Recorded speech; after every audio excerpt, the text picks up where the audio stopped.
ॐ गुरुब्रह्मा गुरुविष्णु गुरुदेवो महेश्वरः गुरुसाक्षात् परब्रह्म तस्मै श्रीगुरवे नमः।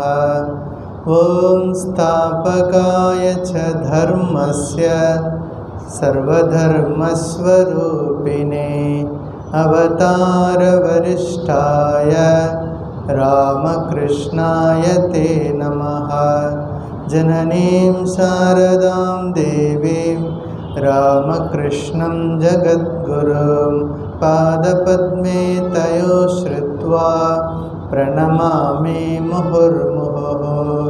नमः श्रीयतिराजाय विवेकानन्दसूरये सच्चित्सुखस्वरूपाय स्वामिने तापहारिणे। त्वमेव माता च पिता त्वमेव बन्धुश्च सखा त्वमेव विद्या द्रविणं त्वमेव सर्वं मम देवदेव त्वमेव सर्वं मम देवदेव।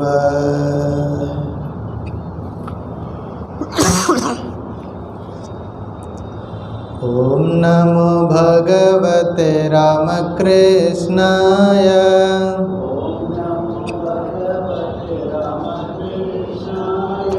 ॐ नमो भगवते रामकृष्णाय।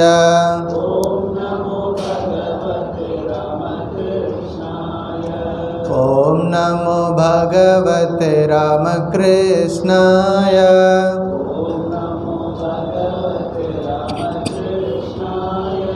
ॐ नमो भगवते रामकृष्णाय।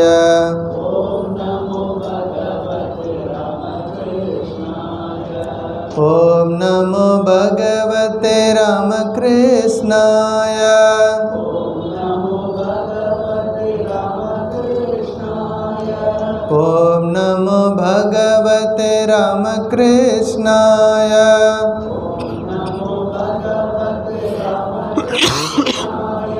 ॐ नमो भगवते रामकृष्णाय।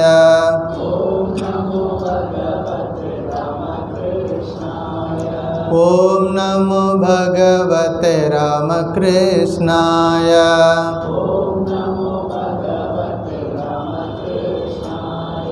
ॐ नमो भगवते रामकृष्णाय।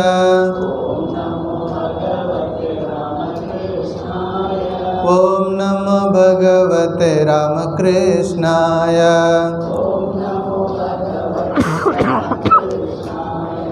ॐ नमो भगवते रामकृष्णाय। ॐ नमो भगवते रामकृष्णाय। ॐ नमो भगवते रामकृष्णाय।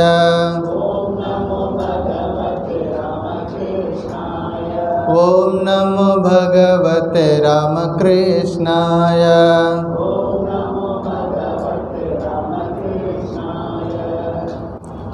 शङ्करं शङ्कराचार्यं केशवं बादरायणं सूत्रभाष्यकृतौ वन्दे भगवन्तौ पुनः पुनः। श्रुतिस्मृतिपुराणानाम् नमामि भगवत्पादं शङ्करं लोकशङ्करम्। பகவான் ஸ்ரீ ராமகிருஷ்ணரின் எல்லையற்ற கருணையினால் ஆதிசங்கரர் இயற்றிய சாதன பஞ்சகம் என்ற ஒரு மிகச்சிறிய நூலை நம்ம தொடர்ந்து படிச்சுட்டு வந்துட்ருக்கோம். வேதோ நித்யமதீயதாம்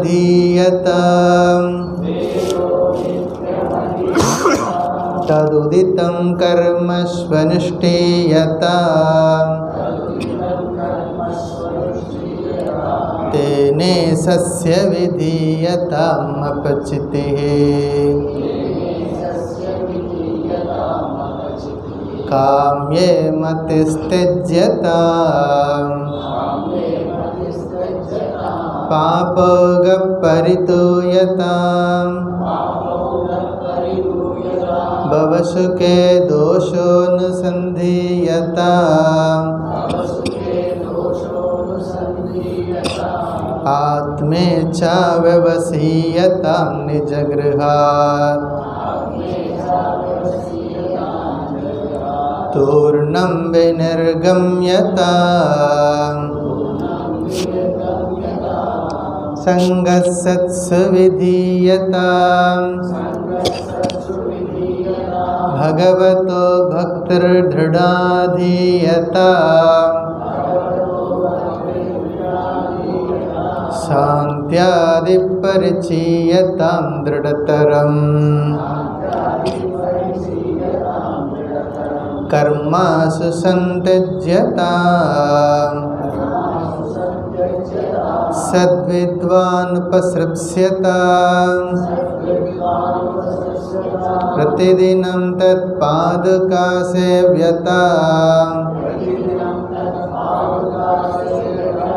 ब्रह्मैकाक्षरमत्यतां श्रुतिशिरः वाक्यं समाकर्ण्यताम् वाक्यातश्च विचार्यताम् श्रुतिशिरपक्षः समाश्रीयताम् दुष्टर्गासु विरम्यतां श्रुतिमतः तर्कोऽनुसन्धीयताम् ब्रह्मास्मीति विभाव्यताम् अहरः गर्वपरित्यज्यताम् देहेऽहं मतिरुज्यतां बुधजनैः वादपरित्यज्यताम् श्रुत्यादिश्च चिकित्स्यताम् प्रतिदिनं भिक्षौषधं पूज्यताम् स्वात्वन्नं न तु याच्यतां विधिवशात् प्राप्तेन सन्तुष्यताम् शीतोष्णादिविषह्यताम् न तु वृथा वाक्यं समुच्चार्यताम् औदासीन्यमपीप्स्यतां जनकृपात् नैष्ठुर्यमुत्सृज्यताम् एकान्ते सुखमास्यताम् परतरे चेतः समाधीयताम् पूर्णात्मासु समीक्ष्यतां जगदितं तद्भादितं दृश्यताम् प्राकर्म प्रविलाप्यताम् चितिफलानाप्युत्तरैश्लिष्यताम् प्रारब्धं देहभुज्यतामदपरम् ब्रह्मात्मनास्तीयताम् வேதங்களை நாள்தோறும் ஓத வேண்டும். அதில் சொல்லப்பட்டுள்ள கர்மங்களை நன்றாக செய்ய வேண்டும். எல்லா காரியங்களையும் இறைவனுக்கு செய்யும் பூஜையாக செய்ய வேண்டும். பலனை விரும்பி செய்கின்ற காரியங்களில் உள்ள புத்தியை விட்டுவிட வேண்டும்.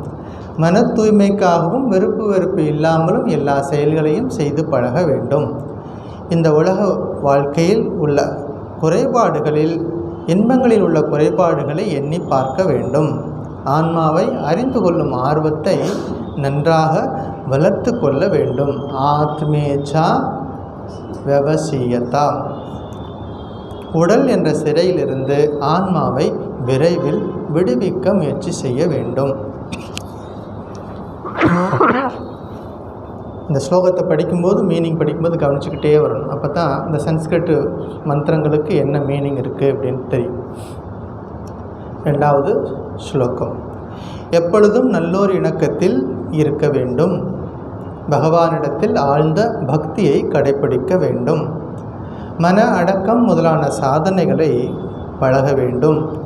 உறுதியாக எல்லா கர்மங்களிலிருந்தும் விரைவில் விடுபட வேண்டும். நல்ல சிறந்த ஞானியாக உள்ள தகுந்த குருவை நாடி செல்ல வேண்டும்.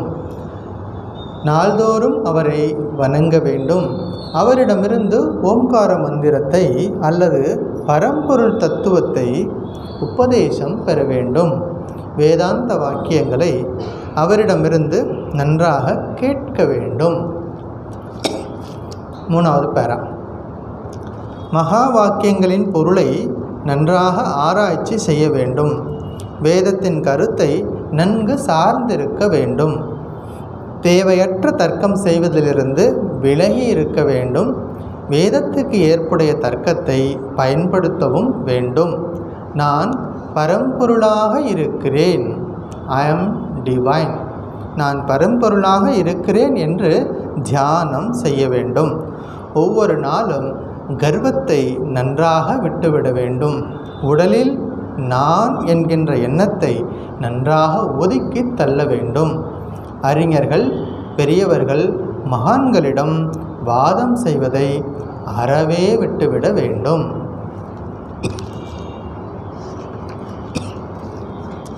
4வது பேரா. பசியாகிய நோயை போக்கிக் கொள்ள வேண்டும். நாள்தோறும் உணவாகிய மருந்தை உட்கொள்ள வேண்டும். விருப்பமான உணவை நாடி செல்லக்கூடாது. வினை பயனால் கிடைத்ததை கொண்டு மகிழ்ச்சி கொள்ள வேண்டும். குளிர், வெப்பம் முதலிய இரட்டைகளை நன்கு பொறுத்து கொள்ள வேண்டும். தேவையற்ற பேச்சுக்களை பேசாமல் இருக்க வேண்டும். ஓரம் சாராமல் நடுநிலையுடன் எப்பொழுதும் இருக்க வேண்டும்.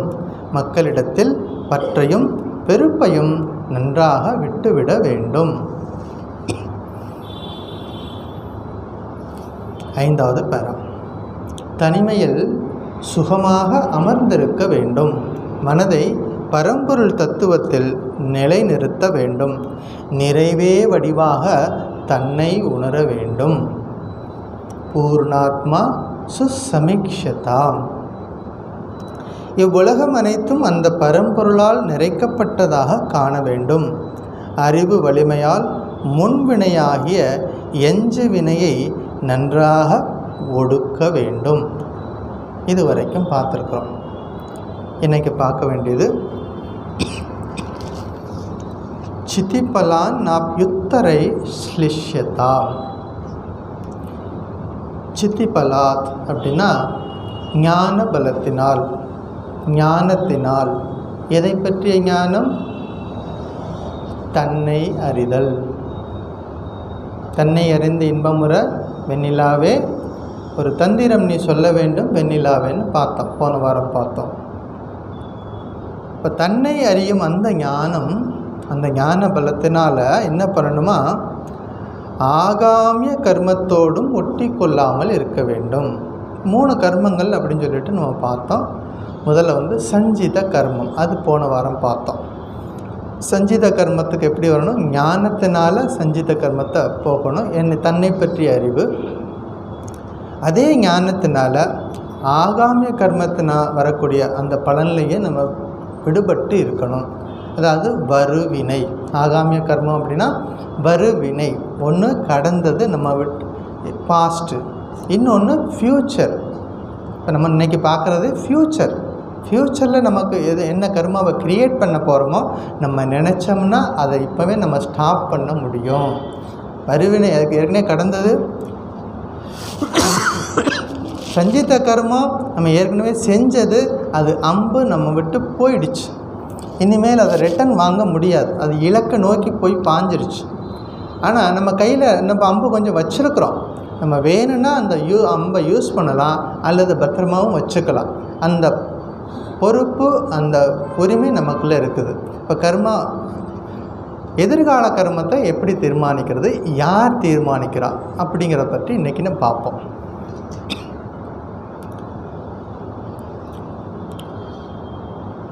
ஞானத்தினால், இப்போ நம்ம திரும்ப திரும்ப அதை படிச்சுக்கிட்டே இருக்கோம், ஞான பலத்தினால தான் எல்லாத்தையும் வந்து சாதிக்க போகிறோம் அப்படின்னு. இப்போ எதை பற்றிய ஞானம்? நான் உடம்பு இல்லை, நான் வந்து பரம்பொருள் வடிவானவன், ஐ ஆம் டிவைன். அந்த ஞானத்தினால நம்ம ஒன்றையும் நம்ம வந்து நம்மக்கிட்ட இருக்கக்கூடிய அத்தனை குறைபாடுகளை தீர்க்க போகிறோம். ஒரு முறை வியாச பகவான் யமுனை நதிக்கரை பக்கமாக நின்றுட்டுருக்கார். நதியில் வந்து நிறைய வெள்ளம் போகுது. கோபிகைகள்லாம் நிறைய பால் பொருட்கள்லாம் தயார் பண்ணி எடுத்துக்கிட்டு வர்றாங்க. அந்த நதிக்கரையை கடந்து வந்தால் தான் பிருந்தாவனம். அவங்க இருக்கிறது நதிக்கு அந்த சைடில் இருக்காங்க. நதி வந்து இப்போ நதியில் வெள்ளம் போகுது. நதிக்கரையை கடந்து போனால் தான் பிருந்தாவனத்தில் போயிட்டு அவங்க கொண்டு வந்த பொருளெல்லாம் விற்கணும். நதியில் வெள்ளம் போகுது, யாராலையும் உள்ளே போக முடியாது. போட்டுக்காரன் யாருமே இல்லை, எல்லாம் போயிட்டாங்க. வெள்ளம் போகிறனால ஒரே ஒரு பெரியவர் மட்டும் அங்கே நிற்கிறார், ஒரு தாத்தா. அவர் தான் வியாசர். இவங்கெல்லாம் வந்து யோசிச்சுட்டு நிற்கிறாங்க, எப்படி இந்த நதியை கிடக்கிறது. அப்போ அவர் வியாசர்கிட்ட கேட்குறாங்க, அவங்க பிரச்சனையை சொல்கிறாங்க. அவர் சொல்கிறாரு, எனக்கு ரொம்ப பசியாக இருக்குது, நீங்கள் எனக்கு எதாவது சாப்பிட கொடுங்க, நான் சாப்பிட்டுட்டு நான் வேணால் எதாவது முயற்சி பண்ணி பார்க்குறேன். நதியை கடந்து போகிறதுக்கும் இவருக்கு சாப்பாடு கொடுக்குறதுக்கும் என்ன சம்மந்தம்? இவர் போட்டு ஓட்டுவாரா, இல்லை கையை பிடிச்சி கூட்டிகிட்டு போவாரா? இவரே தாத்தா, இவர் எப்படி எல்லாத்தையும் கூட்டிகிட்டு போகிறார்? இருந்தாலும் இந்த கோபிகைகள் இருந்த ஒரே ஒரு சோர்ஸ் அதுதான். அவர் ஏதோ நம்பிக்கையாக ஒரு வார்த்தை சொல்கிறாரு, கொடுத்து தான் பார்ப்போம் அப்படின்னு சொல்லிட்டு அவங்க பாத்திரத்தில் வச்சுருந்த எல்லா ஸ்வீட்டு பலகாரம் எல்லாத்தையும் எடுத்து கொடுக்குறாங்க. பெரியவர் நல்லா வாங்கி சாப்பிட்டார். ஃபுல்லாக சாப்பிட்டு ஒரு ஏப்பமும் விட்டார். சாப்பிட்டுட்டா ஃபுல்லாக சாப்பிட்டா என்ன வரும்? ஏப்பம் வரும். விட்டுட்டு என்ன சொன்னார்,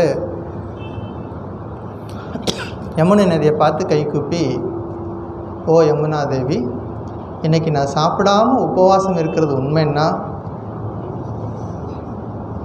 இன்றைக்கி நான் சாப்பிடாமல் உபவாசம் இருக்கிறது உண்மைன்னா இந்த நதி ரெண்டாக பிளந்து எங்களுக்கு வழி விடட்டும் அப்படின்னு பிரார்த்தனை பண்ணுறார்.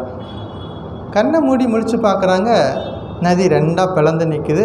ஒரு சைடு தண்ணி அப்படியே நிற்கிது, இன்னொரு சைடு அந்த பக்கம் தண்ணி அப்படியே நிற்கிது. நடுவழியில் அப்படியே பாதை தெரியுது நடந்து போகிறதுக்கு.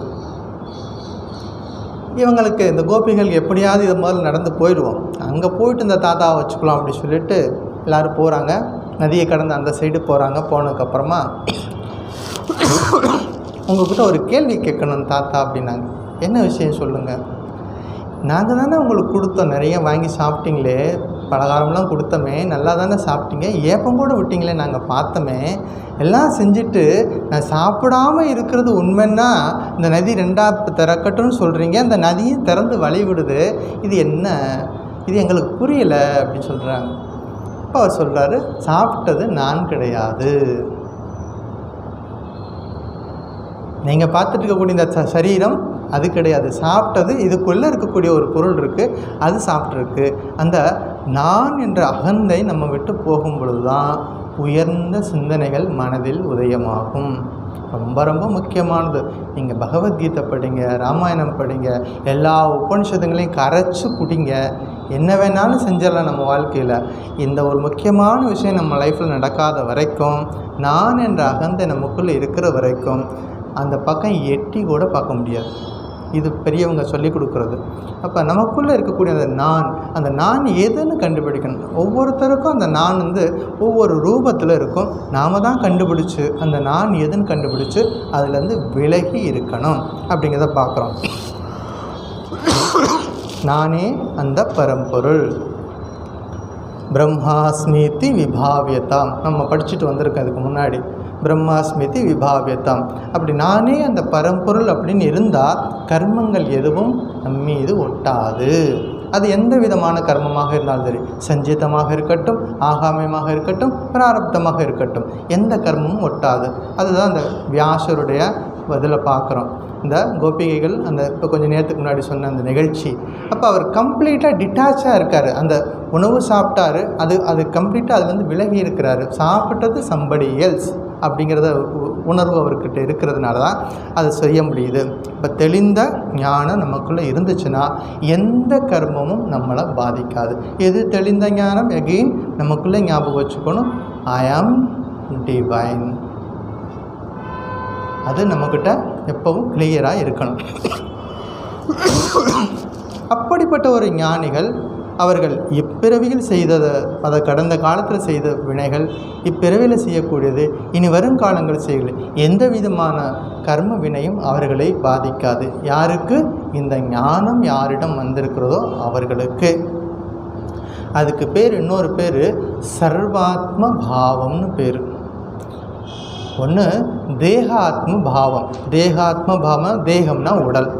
உடலை பற்றியே நினச்சிட்ருக்கிறது. இந்த உடம்புக்கு காய்ச்சல் வந்துருச்சு, இந்த உடம்புக்கு தலை வலிக்குது, இந்த உடம்புக்கு கால் வலிக்குது. இப்படி நம்ம பெரும்பாலான நேரத்தில் என்ன பாவத்தில் இருப்போம்? தேகாத்ம பாவத்திலே பெரும்பாலானவருடைய வாழ்க்கையில் இது இயல்பாக இருக்கிறது. தேகாத்மத்தை விட்டு அடுத்து இன்னொரு ஸ்டெப் இருக்குது, தேசாத்ம பாவம். இந்த பாரத தேசம் முழுவதும் நான் தான். இந்த சின்ன உடம்பை விட்டு வெளியில் வந்தாச்சு, ஒட்டுமொத்த இந்த பாரத தேசம் அல்லது இந்த ஒட்டுமொத்த உலகம் முழுவதும் இருக்கிறது நான் தான். தேசாத்ம பாவம். அடுத்தது சர்வாத்ம பாவம், எங்கும் நீக்கமர நிறைஞ்சிருக்கிறது. அதே பரம்பொருள் எனக்குள்ளே இருக்கார், நானே அவன். இது சொல்கிறது ரொம்ப ஈஸி. நானே அவன்கிறது சொல்வது எளிது. when it comes to practice, அங்கே தான் இருக்குது நம்ம எங்கே இருக்கோம், நம்முடைய சாதனைகள் எந்த அளவுக்கு உச்சத்தில் இருக்கிறோ, எந்த அளவுக்கு உயரத்தில் இருக்கிறோ, அப்போ தான் நம்மளுடைய அனுபவம் என்பது டிஃபர் ஆகும். அதனால் அட்லீஸ்ட் நம்ம இன்டெலெக்சுவலாக தெரிஞ்சு வச்சுக்குவோம். தெரிஞ்சு வச்சுக்கிட்டு அதுக்கப்புறமா அடுத்த லெவலுக்கு நம்ம போகலாம் அப்படிங்கிறது. ஸோ சர்வாத்ம பாவம் இருக்கணும். இந்த ஆகாமிய கர்மம், அதாவது வருவினை, அதை எப்படி தடுக்கிறது அப்படின்னா நிஷ்காமிய கர்மத்தினால முடியும். நிஷ்காமிய கர்மம், பற்றற்று பணி செய்யணும். அப்போ பார்த்துருக்கோம் ஏற்கனவே, ஏதோ நித்தியம் அதீயதாம் தது உதித்தம் கர்ம ஸ்வனுஷ்டீயதாம் தேனே சிஷ்ய விதீயதாம் அப்பச்சிதி காமியே மத்திகி திஜ்யதாம். இந்த ஆரம்பத்திலே பார்த்த முதல் 2 வரியிலே இதை சொல்லி கொடுத்துருக்காங்க. நிஷ்காமியமாக பண்ணணும். காமியம் என்றால் விருப்பத்தோடு செய்கிறது, நிஷ்காமியம் என்றால் பலனில் பற்று வைக்காமல் காரியங்களை பண்ணுறது அப்படிங்கிறது தான் நிஷ்காமிய கர்மம். விவேகானந்தர் கர்மயோகத்தில் விளக்கம் செய்யும் பொழுது ஒரு கதை சொல்கிறார். கதை சொல்லி புரிய வைக்கிறார். ஒரு ஏழை இருந்தான், அவனுக்கு திடீர்னு பணக்காரன் ஆகணும்னு ஆசை வந்துருச்சு. திடீர்னு பணக்காரன், திடீர் சாம்பார், திடீர்னு இதெல்லாம் வருதில்ல, அது மாதிரி திடீர்னு பணக்காரன் ஆகணும். உழைக்கக்கூடாது, கஷ்டப்படக்கூடாது, வேர்வை சிந்தக்கூடாது, நாளைக்கே பெரிய பணக்காரன் ஆகணும் அப்படின்னு காட்டுக்கு போனால் அங்கே ஒரு முனிவர் இருந்தார், தவம் செஞ்சிட்டு இருந்தார். அவர் கண் விழிக்கட்டுன்னு பார்த்து காத்திருக்கிறான். கண் விழிச்சதுக்கப்புறம் அவர்கிட்ட போயிட்டு, நான் உடனே எனக்கு பணக்காரன் ஆகணும், அதுக்குரிய மந்திரம் நீங்கள் சொல்லித்தரணும். அவர் சொன்னார், தம்பி, யாரோ உனக்கு தப்பாக கைடன்ஸ் கொடுத்துருக்குறாங்க, உன்னை நீயே திருத்திக்கோ, வீட்டுக்கு போ, உழைச்சி தான் வாழ்க்கையில் முன்னேறணும், இது போன்ற குறுக்கு வழியில் போகக்கூடாது அப்படின்னு அன்பாக அறிவுரை சொல்கிறார். அவன் பிடிவாதமாக உட்காந்துருக்குறான், எனக்கு நீங்கள் மந்திரத்தை சொன்னாலே ஆகணும். சில பேருக்கு சொன்னால் புத்தி வராது, சொல் புத்தி கேட்காது. அப்போ என்ன, எனக்கு நீங்கள் மந்திரத்தை சொல்லி கொடுத்தே ஆகணும், நான் அந்த மந்திரத்தை உபயோகப்படுத்தியே ஆகணும் அப்படிங்கிறான். சரி, உன் தலைவிதி அப்படின்னா யார் பார்த்துறது? அப்புறம் என்ன பண்ணுறாரு, அவனை கூட்டிகிட்டு போயிட்டு அந்த மந்திரத்தை சொல்லி கொடுக்குறாரு. இந்த மந்திரத்தை பத்திரமா ஞாபகம் வச்சுக்கோ, வீட்டுக்கு போ, எப்போ உனக்கு என்ன வேணுமோ அப்போ இந்த மந்திரத்தை சொல்லு, நீ என்ன கேட்குறியோ அது உடனே உன் கண்ணு முன்னாடி நிற்கும். இவ்வளோ போதும் எனக்கு சுவாமி, நான் பார்த்துக்கிறேன் அப்படின்னா. ஆனால் ஒரு கண்டிஷன், அதான் முக்கியமானது, இந்த கண்டிஷனுக்கு தான் முக்கியமானது. அந்த மந்திரத்தை சொல்லிட்டுனா ஒரு தேவத்தை, ஒரு பூத்தம் வந்து நிற்கும், நீ கேட்டதெல்லாம் செய்யும், நீ என்ன கேட்டாலும் செய்யும். ஒரு வேலை நீ அதுக்கு வேலை கொடுக்கலன்னு வச்சுக்குவேன், ஒன்றை தூக்கி சாப்பிட்டுடும். அதுக்கு வேலை கொடுக்கலன்னா ஒன்றை தூக்கி சாப்பிட்டுடும். இவன் சொன்னான், வேலையா, நான் பார்க்குறேன், பாருங்கள் நான் என்ன பண்ணுறேன்னு பாருங்கள், என்கிட்ட எவ்வளோ வேலை வச்சுருக்கேன், அந்த பூதத்தை வச்சு எல்லாத்தையும் சாதிச்சிட்றேன் அப்படின்னு சொல்லி வீட்டுக்கு போனான். வீட்டுக்கு போனோடனே ஞாபகம் வந்துருச்சு, மந்திரத்தை எப்படியாவது ப்ராக்டிஸ் பண்ணி ஆகணும் அப்படின்ட்டு தனியாக இங்கெல்லாம் இருக்கக்கூடாது, காட்டுக்கு போயிடுவோம் அப்படின்னு சொல்லிட்டு காட்டுக்கு போயிட்டான். காட்டில் போயிட்டு உட்காந்துக்கிட்டு மந்திரத்தை சொன்னான். மந்திரத்தை சொல்லி முடித்தோடனே ஒரு பூத்தம் வந்து முன்னாடி நின்றுச்சு. நான் தான் அந்த பூத்தம். சொல்லு, என்ன வேலை செய்யணும், நல்ல வேலை கொடுக்கணும் உனக்கு அப்படி சொல்லிவிட்டு, இது காடு இல்லையா, எனக்கு எதிர்பார்த்த மாதிரி எனக்கு பிடிச்ச மாதிரி என்னெல்லாம் உணவு இருக்குமோ அது எல்லாத்தையும் இப்போ கொண்டு வரணும். எப்படி இந்த பூத்தன் டவுனுக்கு போய் அந்த பொருளெல்லாம் அந்த கடையிலலாம் போய் வாங்கிட்டு பேக் பண்ணி கொண்டு வந்து சேர்க்குறதுக்கு எப்படியும் 6 மாதம் ஆகிடும் அந்த பூத்தம் போயிட்டு வர்றதுக்கு அப்படின்னு அவன் நினச்சிட்ருக்கிறான். கண்ணை மூடி முடித்தானோ இல்லையா, அவன் கேட்ட அத்தனை உணவுப் பொருளும் முன்னாடி நிற்கிது.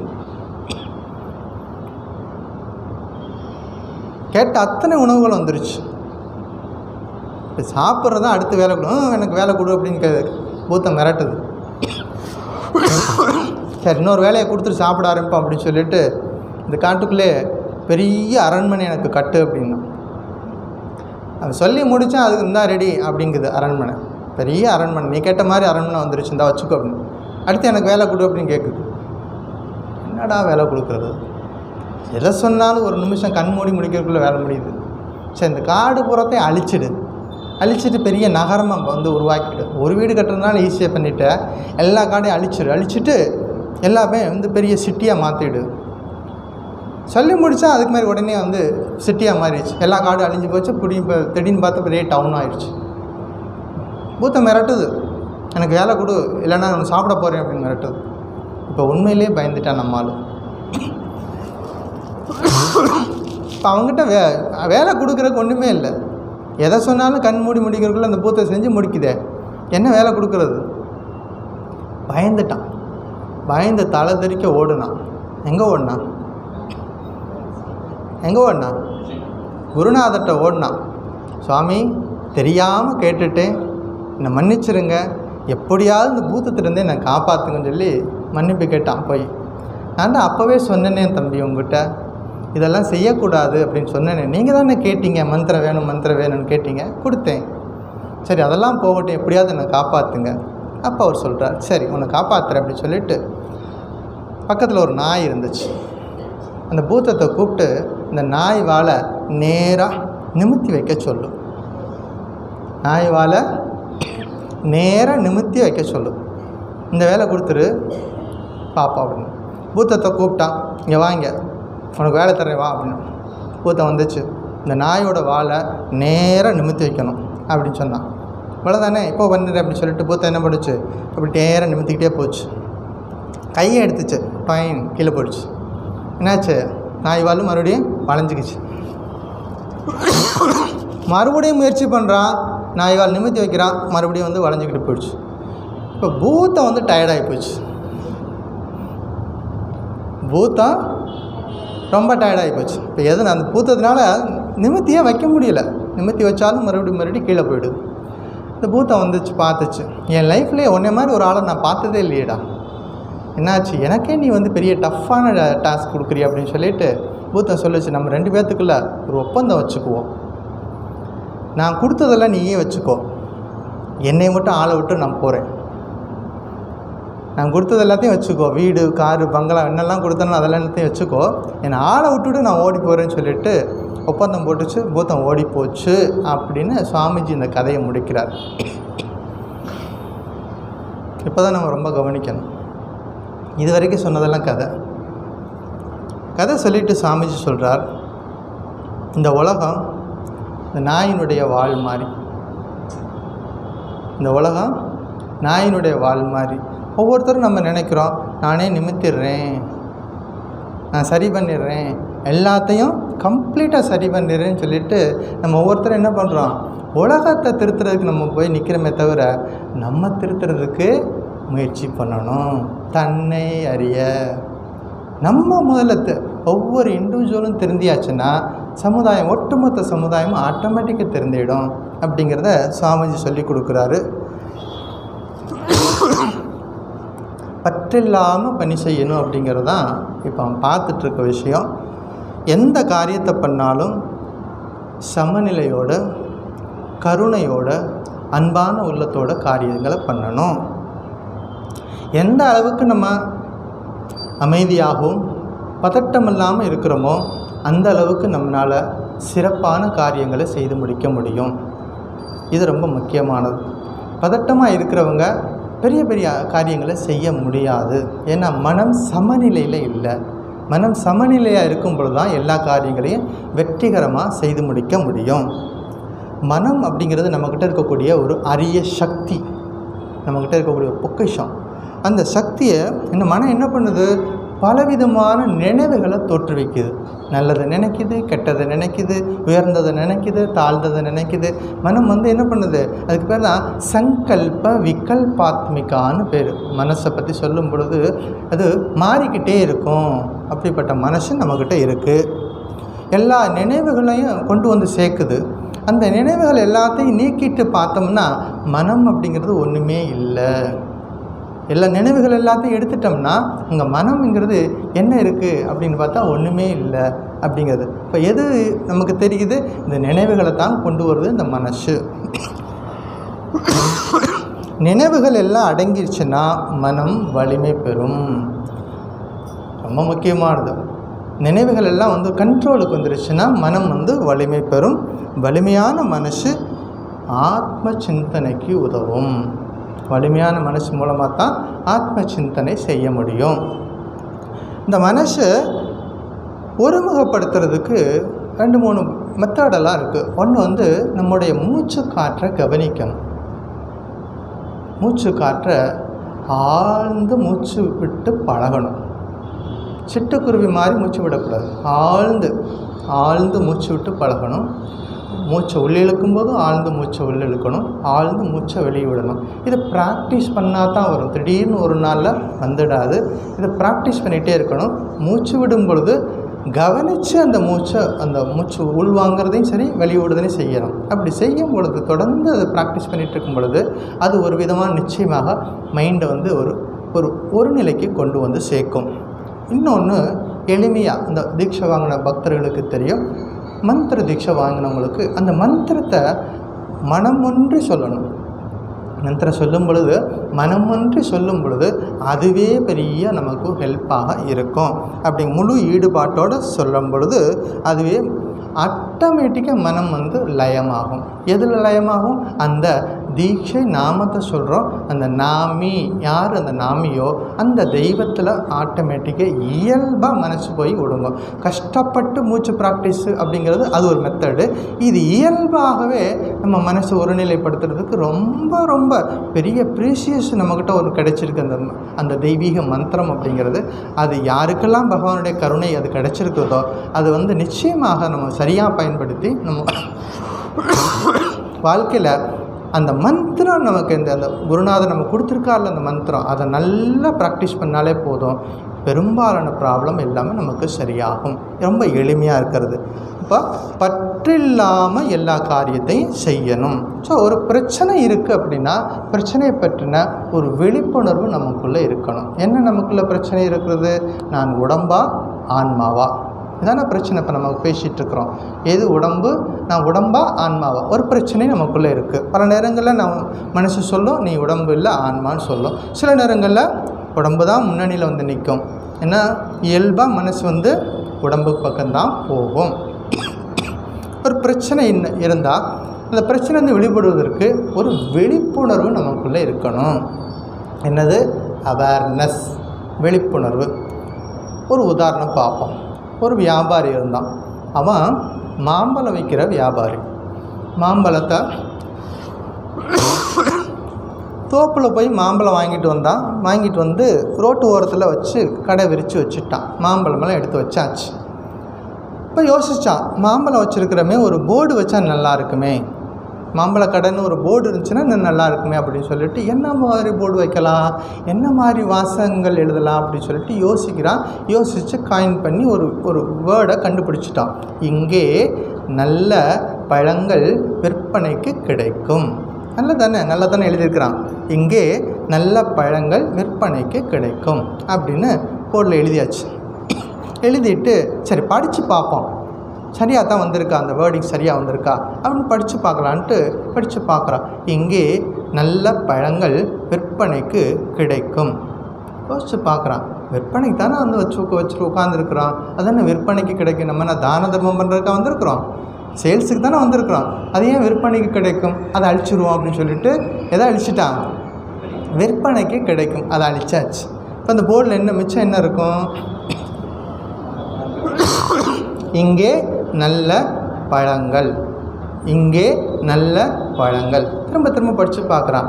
அது நல்ல பழங்களை தான் விற்பனை கொண்டு வருவாங்க, கெட்ட பழத்தை விற்பனை கொண்டு வருவாங்க, அது சரியில்லையே.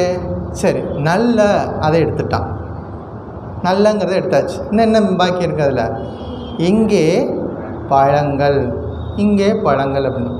இங்கே தான் பழம் இருக்குதுன்னு எனக்கு தெரியுமே, ரோட்டில் போகிறவங்க எல்லாருக்கும் இங்கே பழம் இருக்குதுன்னு தெரியும், அதுன்னு இங்கே பழங்கள் எடு, அந்த இங்கேயும் தூக்கியாச்சு.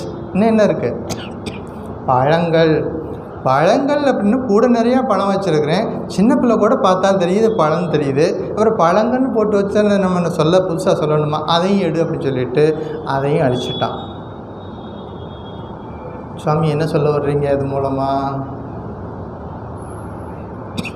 பிரச்சனைகள் பற்றிய விழிப்புணர்வு நமக்குள்ளே இருக்கணும், அவேர்னஸ்.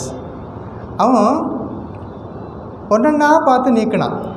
முதல்ல விற்பனைக்கு கிடைக்கும் ரிமூவ் பண்ணான், அடுத்தது நல்ல ரிமூவ் பண்ணான், இங்கே ரிமூவ் பண்ணான், பழங்களே ரிமூவ் பண்ணிட்டான். நம்ம வாழ்க்கையிலையும் பிரச்சனை எதுன்னு பார்க்கணும், அவேர்னஸ் இருக்கணும். இருந்துச்சுன்னா நம்ம எது நமக்கு ஆன்மீக வாழ்க்கைக்கு தடையாக இருக்குதுன்னு கண்டுபிடிச்சி அதை ஒன்றா நம்ம நீக்குவதற்கு முயற்சி பண்ணணும் அப்படிங்கிறது தான் முக்கியமான விஷயம்.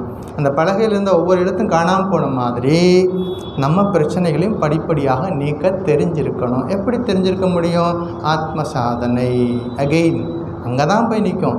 யாரிடம் அதிகமான சாதனை இருக்கிறதோ அவர்களால் இதை சாதிக்க முடியும் அப்படிங்கிறது. இங்கிலீஷில் ஃபிலாசபி அப்படின்னு ஒரு வேர்டு இருக்குது. ஃபிலாசபி அப்படின்னா என்னது? தத்துவம். தமிழில் சொன்னால் தத்துவம், சம்ஸ்கிருதத்தில் சொன்னோம்னா தரிசனம். ஃபிலாசபிக்கு என்ன சொல்கிறது? தரிசனம். தரிசனம் அப்படின்னா என்னது? பார்க்கிறது. தரிசனம் என்னது? பார்க்கிறது. நம்ம பார்க்கணுன்னா நமக்கு என்ன வேணும்? ஒரு பொருளை பார்க்கணும், என்ன வேணும்? கண்ணு வேணும் சுவாமி. கண்ணு வேணும் இல்லையா? பார்க்குறதுக்கு கண்ணு வேணும். கண்ணு மட்டும் இருந்தால் பத்தாது, விழிப்புணர்வோடு பார்க்கணும். அதுதான் முக்கியமானது. இப்போ விழிப்புணர்வு எதை பற்றியதாக இருக்கணும்? நம்பர் 1, பொருட்கள் நம்ம சுற்றி இருக்குது. இந்த கட்டடம், நம்ம போட்டிருக்கிற ட்ரெஸ்ஸு, நம்ம வச்சுருக்கிற காரு, பங்களா, வீடு, நம்மக்கிட்ட இருக்கக்கூடிய ப்ராப்பர்ட்டி, இதெல்லாமே பொருட்கள். ஏதோ ஒரு காலத்தில் யாரோ ஒருத்தரால் உருவாக்கப்பட்டது, ஒரு காலத்தில் அது இல்லாமல் போகும்.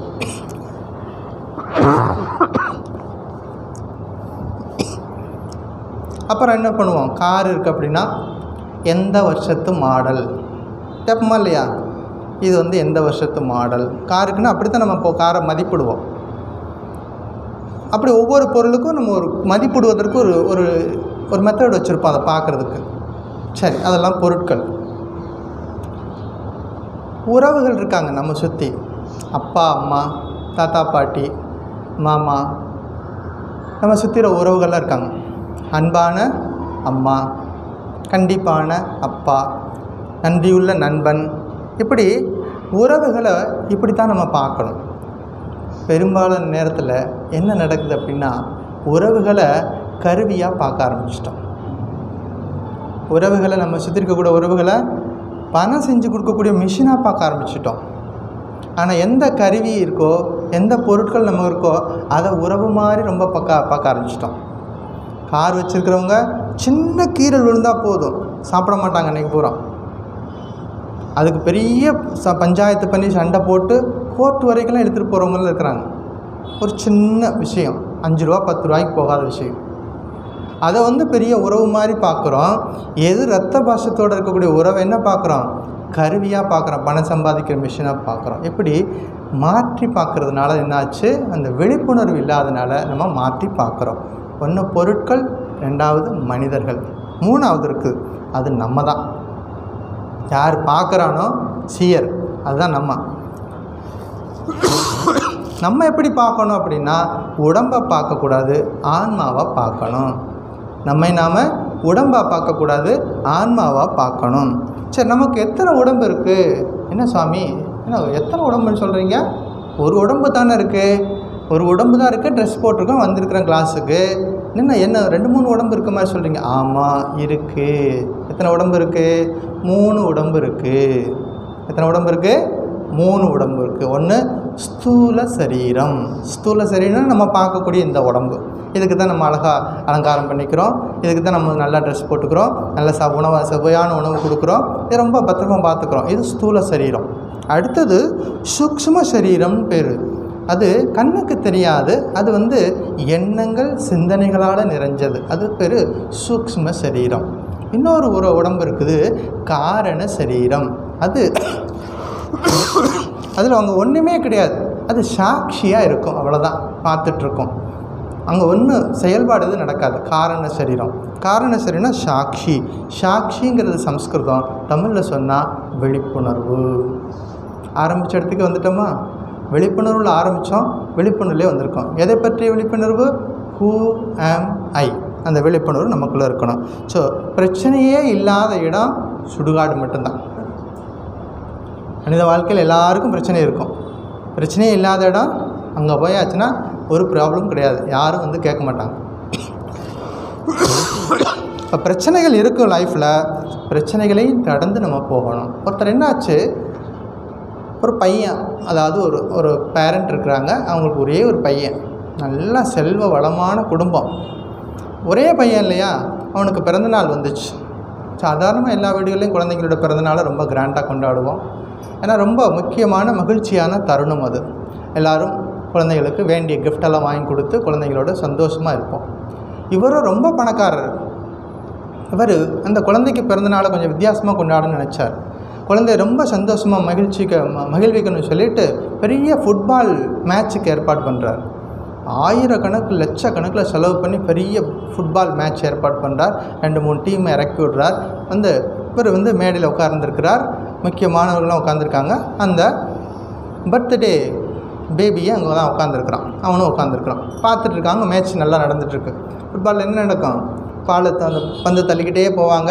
ஆப்போசிட் டீம் என்ன பண்ணுவாங்க? கோல் போட விட மாட்டாங்க. அவங்க முயற்சி பண்ணி இந்த பக்கம் தள்ளுவாங்க. இந்த 2 பேர்த்துக்கு இடையில் இந்த மாதிரி ஒரு சண்டை மாதிரி போயிட்டே இருக்கும். இதுதான் ஃபுட்பால்.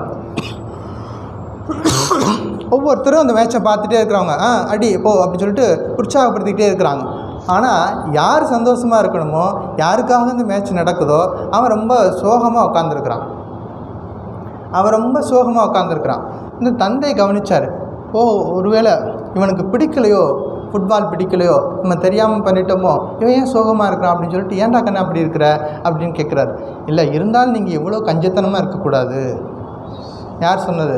அந்த பையன். ஏன்டா கண்ணா அப்படி சொல்கிற? பல லட்ச ரூபா செலவு பண்ணி இந்த கேம் நடத்துகிற உனக்காகத்தான்டா, நீ சந்தோஷமாக இருக்கணுங்கிறக்காகத்தானே இந்த ஃபுட்பால் கேமே நடக்குது. இல்லை, இருந்தாலும் நீங்கள் இவ்வளோ கஞ்சத்தனமாக இருப்பீங்க கூடாது. ஏன்னா அவ்வளோ பேர் விளையாடிட்டு இருக்கிறாங்க, அவ்வளோ பேருக்கு சேர்ந்து ஒரு பாலாக வாங்கி கொடுக்குறது, ஆளுக்கு ஒரு பால் வாங்கி கொடுத்துருக்கலாம் இல்லையா? ஒரே ஒரு பாலை அவங்க எல்லோரும் எனக்கும் உனக்குன்னு சண்டை போட்டுக்கிட்டு இருக்கிறாங்க, இது நல்லாவா இருக்குது பார்க்குறதுக்கு, ஆளுக்கு ஒரு பால் வாங்கி கொடுத்துருக்கலாம்ல, அவங்க காசு செலவு பண்ணி இப்போ செஞ்சுருக்கலாம் இல்லையா அப்படின்னு சொன்னானா. பார்த்தீங்களா, விழிப்புணர்வு வேணும். வாழ்க்கையில் விழிப்புணர்வு இல்லைன்னா, சரியாக புரிஞ்சுக்கலைன்னா இப்படி தான் போகும். சரியாக புரிஞ்சுக்கலைன்னா இப்படி தான் நம்ம வாழ்க்கையில் பல நேரங்களில் இருக்கும் அப்படிங்கிறது. பட்டினத்தார் பாட்டு, ஒரு பாட்டு இருக்குது. இருப்பது பொய் போவது மெய் என்றெண்ணி நெஞ்சே ஒருத்தருக்கும் தீங்கினை உண்ணாதே, பருத்த தொந்தி நம்மதென்று நாம் இருப்ப நாய் நரிகள் பேய் கழுகு தம்மதென்று தாம் இருக்கும். பட்டினத்தார் பாடெல்லாம் படித்து பாருங்க, சம்மட்டி அடிக்கிற மாதிரி இருக்கும். நம்ம என்ன நினச்சிட்ருக்கோம், அந்த உடம்ப இது என்னுடைய உடம்பு அப்படின்னு நம்ம நினச்சிட்ருக்குறோமா? இந்த நாய் நரியெல்லாம் பார்த்துட்ருக்கான், நீ என்ன அப்படின்னு சொல்லிட்டு இருக்க, எப்போ சீக்கிரம் சாவ, அதெல்லாம் எங்கே சொத்து. நாய் நரி பேய் கழுகெல்லாம் என்ன சொல்லுதான், தம்மதென்று தாம் இருக்கும். அவ்வளோதான் விஷயம். அப்போ உடம்பு நிலையில்லாதது, ஆனால் நிலையில்லாத உடம்புக்குள்ள நிலையான ஒன்று இருக்குது. அந்த நிலையான ஒன்று அதுதான் நான் அப்படிங்கிறத பார்க்கணும்.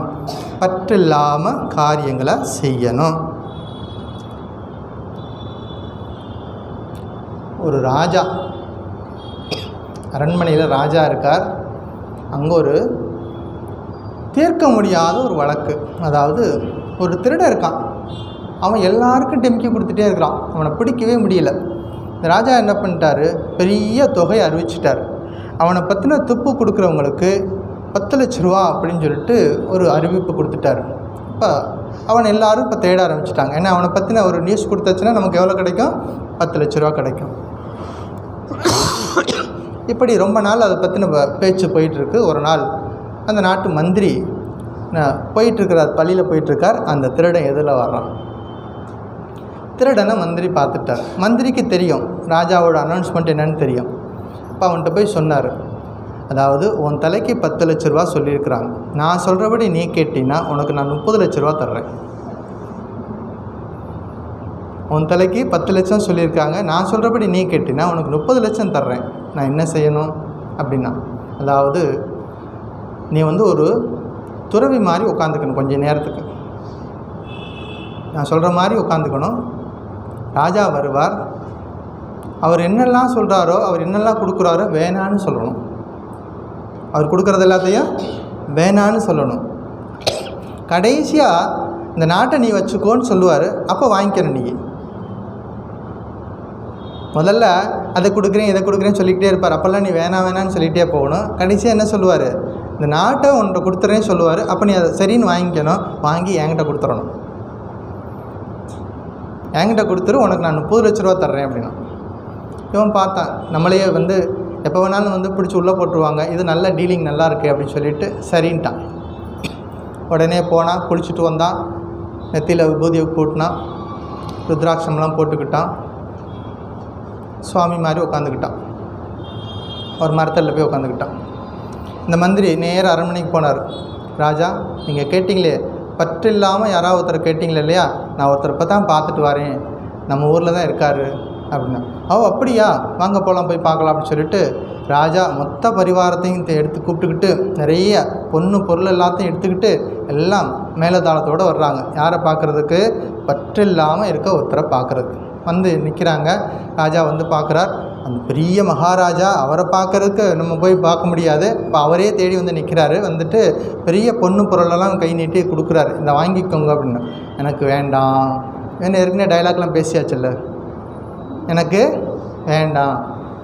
அடுத்து என்ன பண்ணுறாரு, நிறைய பழங்கள்லாம் கொடுக்குறாரு, வேண்டாம். இப்படி ஒன்றா சொல்லும் பொழுது வேண்டாம் வேண்டாம்னு சொல்லிகிட்டே இருக்கார். ராஜா பார்த்தார், பரவாயில்லையே, இப்படி ஒரு ஆளைத்தான் தேடிட்டு இருந்தேன், நமக்கும் வயசாகுது, இவர்கிட்ட பொறுப்பாக அந்த அரசாட்சியை கொடுத்துட்டு நம்ம ரிட்டையர்ட் ஆகிக்கலாம் அப்படின்னு சொல்லிட்டு இன்னொரு ராஜ்யத்தையே உனக்கு கொடுக்குறேன், வாங்கிக்கோ அப்படின்னு சொன்னார். வேண்டாம் அப்படின்னார். பின்னாடி இருந்த மந்திரி பார்த்தாரு, டேய் டைலாக மறந்துட்டியா, எல்லா இடத்துலையும் வேண்டாம் சொல்லணும், இப்போ என்ன சொல்லணும், வேணும்னு சொல்லணும், அப்படி தான் நம்ம பேசி வச்சுருக்கிறோம், நீ என்ன மாற்றி பேசுகிறாருன்னு. அவர் திரும்பியும் கொடுக்குறாரு, வாங்கிக்கோ அப்படின்னு. வேண்டாம் அப்படின்னா. பரவாயில்லையே, இப்படியும் பற்று இல்லாதவங்க இருக்கிறாங்க அப்படின்னு சொல்லிட்டு சந்தோஷமாக ராஜாவே அரண்மனைக்கு போயிட்டார். மந்திரி அங்கேருந்து ஓடி வந்தார். அண்ட் அவ்வளோ தூரம் உனக்கு டைலாக்லாம் சொல்லி கொடுத்தமே, கடைசி நேரத்தில் இப்படி காலை வாரிட்டியே அப்படின்னாரு. அவன் சொன்னான், நீங்கள் சொல்லி கொடுத்த போதெல்லாம் நல்லா தான் இருந்துச்சு, ஆனால் எப்போ நான் அதாவது திருநீரை பூசிட்டனோ, எப்போ சிவநாமம் சொல்லி ருத்ராட்சம் போட்டோனோ, சிவநாமம் சொல்லி அந்த ட்ரெஸ்ஸை நம்ம போட்டுக்கிட்டோமோ, அப்போவே என்கிட்ட இருந்த அந்த நான்கிறது காணாமல் போயிடுச்சு. நான் என்னெல்லாம் எதிர்பார்த்தனோ அதெல்லாம் காணாமல் போயிடுச்சு.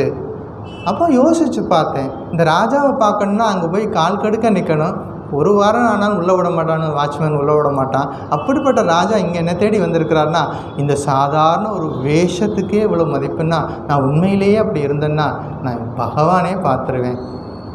உண்மையிலே நான் அப்படி இருந்தேன்னா அந்த பகவானே பார்த்துடலாமே அப்படி சொல்லிவிட்டு, எனக்கு இந்த வேஷம் வேண்டாம், இந்த வேஷம் உண்மையாக இருக்கட்டும் அப்படின்னு சொல்லிவிட்டு இதுவுமே வேணான்னு சொல்லி முடிக்கிறான். அப்போ பற்றில்லாமல் அவர் போடக்கூடிய ஒரு சின்ன வேஷம் கூட மனுஷங்கள மனநிலை எப்படி மாற்றுதுன்னு பார்க்குறோம். ஸ்ரீராமகிருஷ்ணர் அமுதமொழியில் ஒரு கதை சொல்லுவார். ஒருத்தர் சிவபெருமான் மாதிரி வேஷம் போட்டு நாடகம் நடிச்சிட்டு இருந்தான். நாடகம் நடிச்சிட்டு இருக்கும்போது அவருடைய நடிப்பை பார்த்துட்டு ஆடியன்ஸ்லேருந்து ஒருத்தர் ஓடி போயிட்டு இந்த அப்படின்னு சொல்லிட்டு 5 ரூபாயோ 10 ரூபாயோ கொடுத்தார். எனக்கு வேண்டாம் அப்படின்னா. சரி வேணான்னு வந்துட்டார். அவர் உட்காந்துட்டார். நாடகம் முடிஞ்சோன்னு அந்த ட்ரெஸ்ஸெல்லாம் கழட்டி வச்சுட்டு போயிட்டு எனக்கு அந்த 5 ரூபாயை கொடுங்க அப்படின்னு கேட்டான். ஏன்னா நீ தானே வேணான்னு சொன்ன அப்படின்னா. இல்லை, அந்த ட்ரெஸ்ஸு போட்டிருக்கும்போது சிவபெருமானை நடிச்சிட்டு இருந்தேன், சிவபெருமான் தியாகி, அந்த ட்ரெஸ் போட்டுட்டு இருக்கும்போது நான் அப்படி செய்யக்கூடாது. அது சின்ன 1 மணி நேரம் அந்த ட்ராமாவுக்கே அந்த ஒரு ட்ரெஸ்ஸு போடும் பொழுது அவ்வளோ பெரிய மகத்துவத்தை கொடுக்குது. பற்றில்லாமல் காரியங்களை செய்யணும். பற்றற்ற நிலையோடு இருந்தோம்னா ஆகாமிய வருவினையை நம்மளால் தடுக்க முடியும் அப்படிங்கிறது. பற்றில்லாமல் வாழ்க்கை நடத்தணும். கர்ம வினை அதனுடைய சூக்ஷ்மத்தை நம்மளால் புரிஞ்சிக்க முடியாது. அதுக்கு ஒரு சின்ன ஒரு உதாரணம். ஒரு பக்தன் இருந்தான். அவன் கோயிலுக்கு போனான். கோயிலுக்கு போய்ட்டு சாமி கும்பிட்டுட்ருக்கான். காலையிலேருந்து சாயங்காலம் வரைக்கும் பக்தர்கள் வந்துகிட்டே இருக்காங்க கோயிலுக்கு. ஒவ்வொருத்தரும் வந்துடுறாங்க, சாமி முன்னாடி நிற்கிறாங்க, அவங்க பிரச்சனையெல்லாம் சொல்கிறாங்க. இது நடக்கணும், பிள்ளைங்களுக்கு படிப்பு நல்லா வரணும், பிள்ளைங்களுக்கு கல்யாணம் ஆகணும், வீடு கட்டணும், அதில் ஏதாவது அவங்களுக்கு என்னென்னா தேவை இருக்கோ எல்லாத்தையும் சொல்லிக்கிட்டே இருக்கிறாங்க. சுவாமி அமைதியாக பார்த்துக்கிட்டே இருக்கிறார். காலையிலேருந்து சாயந்தரம் வரைக்கும் நடை சாத்துறது வரைக்கும் யாராவது ஒருத்தர் வர்றாங்க, அவங்களுடைய பிரச்சனையை சொல்லிக்கிட்டே இருக்காங்க. சுவாமி கேட்டுக்கிட்டே இருக்கார். இந்த பக்தன் பார்த்துட்டே இருந்தான். இந்த சுவாமி நின்றுக்கிட்டே இருக்கிறாரே, கால் வலிக்காதா? இந்த சுவாமி நின்றுட்டே இருக்கார், நாள் பூரா நிற்கிறாரு, இவர் கால் வலிக்காதா அப்படின்னு சொல்லிட்டு கடைசியாக இவன் போனான். போயிட்டு சுவாமி உங்களுக்கு ஒரு ஹெல்ப் பண்ணட்டுமான்னு கேட்டான். எப்படி? சுவாமிக்கே ஹெல்ப் பண்ணுறானா? உங்களுக்கு ஒரு உதவி செய்யட்டுமா அப்படின்னு கேட்டான். என்னடா உதவி செய்வோம் அப்படின்னு கேட்டார். இல்லை, காலையிலேருந்து நின்றுட்டே இருக்கிறீங்க, உங்களுக்கு கால் வலிக்குமே, ஒரு நாளைக்கு நான் வேணா நிற்கிறேனே, ஒரு நாளைக்கு நான் வேணா நிற்கிறேன், நீங்கள் ஒரு நாளைக்கு ரெஸ்ட் எடுத்துக்கோங்க அப்படின்னு. யாருமே என்னை கேட்டதில்லடா. இந்த உலகம் தோன்றிய காலத்துலேருந்து நாங்கள் இப்படி தாண்டா நின்றுட்டுருக்குறோம். மக்கள் எல்லோரும் வர்றாங்க, அவங்களோட பிரச்சனையை சொல்லிகிட்டே இருக்கிறாங்க, எங்களுக்கு ஓய்வே இல்லாமல் இருந்தது. நீ ஒருத்தன் தாண்டா உத்தம பக்தனாக இருக்கிற, நீ எனக்கு ஓய்வு கொடுக்கணும்னு நினைக்கிறிய, உங்கள் நல்ல மனசை நான் பாராட்டுறேன் அப்படி சொல்லிவிட்டு நாளைக்கு காலையில் டியூட்டிக்கு வந்துடு அப்படின்ட்டார். யார்? பகவான். நாளைக்கு காலையில் டான்னு மங்களாரத்திக்கு முன்னாடியே வந்துரு, நீ சார்ஜ் எடுத்துக்கோ, நான் ரெஸ்ட்டுக்கு போடுறேன் அப்படின்னு சொல்லிட்டார். ஆனால் ஒரு கண்டிஷன், இங்கே நின்னாச்சுன்னா நீ வாயை திறந்து பேசக்கூடாது. நான் எப்படி நிற்கிறேன், வருஷம் பூரா நிற்கிறேன், காலங்காலமாக நாங்கள் இப்படித்தான் நிற்கிறோம், வாயை திறந்து நாங்கள் பேசவே மாட்டோம், என்ன நடந்தாலும் வாயை திறந்து பேச மாட்டோம். நீ அதே மாதிரி என்ன பண்ணணும், வாயை மட்டும் திறக்கக்கூடாது. அப்போ தான் நீ இங்கே இருக்க முடியும், இந்த டியூட்டியில் நீ செய்ய முடியும். சரி, அதனால் என்ன பண்ணிக்கலாம்ட்டான். அடுத்த நாள் காலையில் நேரத்துக்கே வந்தான்.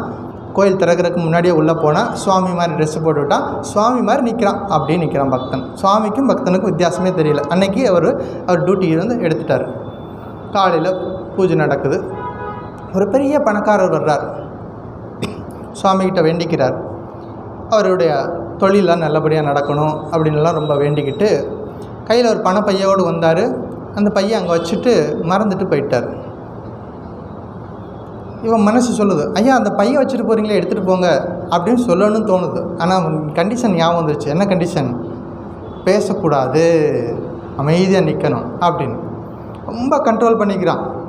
ரொம்ப கண்ட்ரோல் பண்ணிவிட்டு அப்படியே நிற்கிறான். கொஞ்ச நேரம் ஆச்சு. ஒரு ஏழை வந்தான், பரம ஏழை. அவன் சாமிக்கிட்ட பிரார்த்தனை பண்ணுறான். பண்ணிவிட்டு அப்படி திரும்பி பார்க்குறான், அங்கே ஒரு பணப்பை இருக்குது. யார் விட்டுட்டு போனது? அந்த பணக்காரர் விட்டு போனது.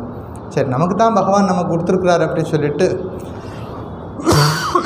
அந்த பையை எடுத்துக்கிட்டு அவன் வீட்டுக்கு போயிட்டான். டே கண்ணா, அதை எடுத்துகிட்டு போகாதடா, அது அவரோட பை அப்படின்னு ஒன்று சொல்லணும்னு தோணுது. ஆனால் என்ன ஆகும்? வாயை திறக்கக்கூடாது.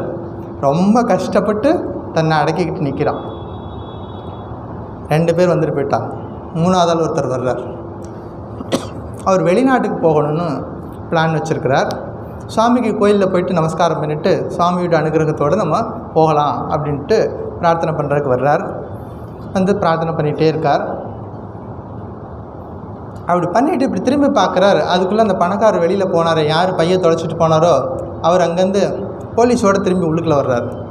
இந்த பையன் நான் இங்கே தான் விட்டுட்டு போனேன், யார் எடுத்தான்னு தெரியல, வாங்கன்னு சொல்லிட்டு திரும்பி வர்றாங்க. வந்து பார்த்தா இவர் ஒருத்தர் தான் அங்கே பக்தராக நிற்கிறார்.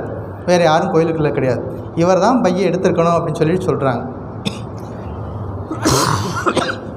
இல்லை நான் இப்போ தான் வந்து சாமி கும்பிட வந்து நான் பையெல்லாம் பார்க்கவே இல்லை அப்படிங்கிறார். இல்லை நீ இதை ஒருத்தன் தான் கோயிலுக்குள்ளே இருக்க, நீ தான் எடுத்துருக்கணும் அப்படின்னு சொல்கிறாங்க. வாக்குவாதம் வருது. இப்போ நம்மால் உள்ளே நிற்கிறார். யார்? சுவாமி வேஷம் போட்டு உள்ளே நிற்கிறார். யார்? அவரால் தாக்கு பிடிக்க முடியலை. ஏன்னா இது எல்லா ட்ராமாவையும் பார்த்தது ஒரே ஆள் இவர் தான்.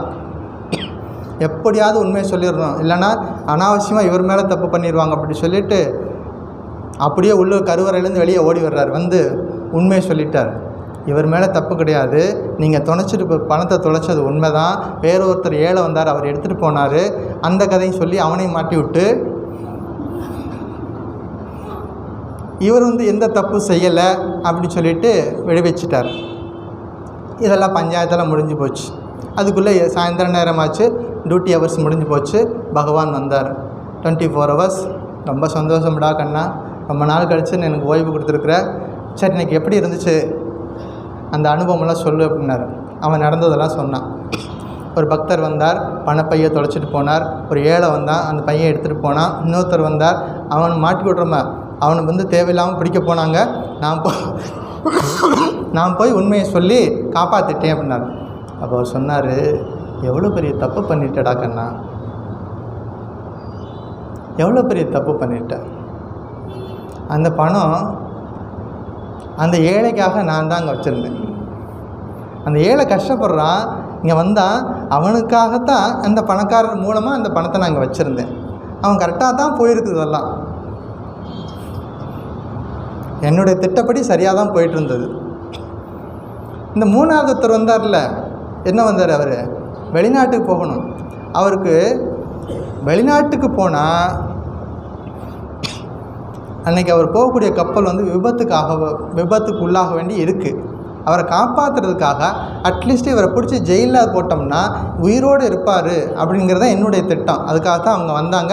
இவரை பிடிச்சிட்டு போயிருப்பாங்க, பிடிச்சிட்டு போனால் கொஞ்சம் ஜெயிலில் போட்டிருப்பாங்க, அட்லீஸ்ட் உயிர் காப்பாற்றப்பட்டிருக்கோம். நீ என்ன பண்ணிட்ட? அவரை ரிலீஸ் பண்ணிவிட்டு கப்பலுக்கு அனுப்பினேன். இப்போ அவர் கதி அந்த கதியாக போயிடுச்சு அப்படின்னு சொல்லிட்டு, கர்ம வினை அப்படிங்கிறது சூக்ஷ்மமானது. சில விஷயங்கள் நம்ம கண்ணுக்கு புரியாது, நம்முடைய அனுபவத்துக்கு மீறிய செயல். ஆனாலும் அதை ஜெயிக்க முடியும்.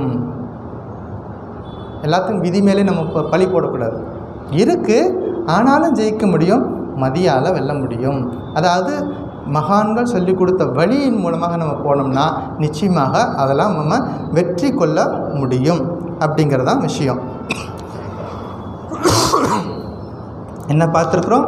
சிதிபலான்னு உத்தரைகி ந ஸ்லிஷ்யதாம், சிதிபலாத் நாப்யுத்தரை ஸ்லிஷ்யதாம். ஞான பலத்தினால் ஆகாமிய கர்மத்தோடும் நாம் ஒட்டி கொள்ளாமல் இருக்க வேண்டும். பார்த்துருக்குறோம். சஞ்சித கர்மம் அதை எப்படி நீக்கிறதுன்னு பார்த்தோம் போன வாரத்தில். இன்றைக்கி என்ன பார்த்துருக்கோம்? வருவினை. வருவினையிலேருந்து நம்ம எப்படி விலகிறது அப்படிங்கிறத, பற்றில்லாமல் காரியங்களை செஞ்சால் ஃப்யூச்சர் கர்மா நம்மக்கிட்ட வராது அப்படிங்கிறத பார்த்துருக்குறோம். மிச்சம் இருக்கிறது ஒன்று, அது என்னது? பிராரப்த கர்மா. அது அடுத்த வாரம் பார்ப்போம். ஓம் சாந்தி சாந்தி சாந்தி. ஹரி ஓம் தத் சத். ஸ்ரீராமகிருஷ்ணார்ப்பணமஸ்து. இன்றைக்கு ஏகாதசி.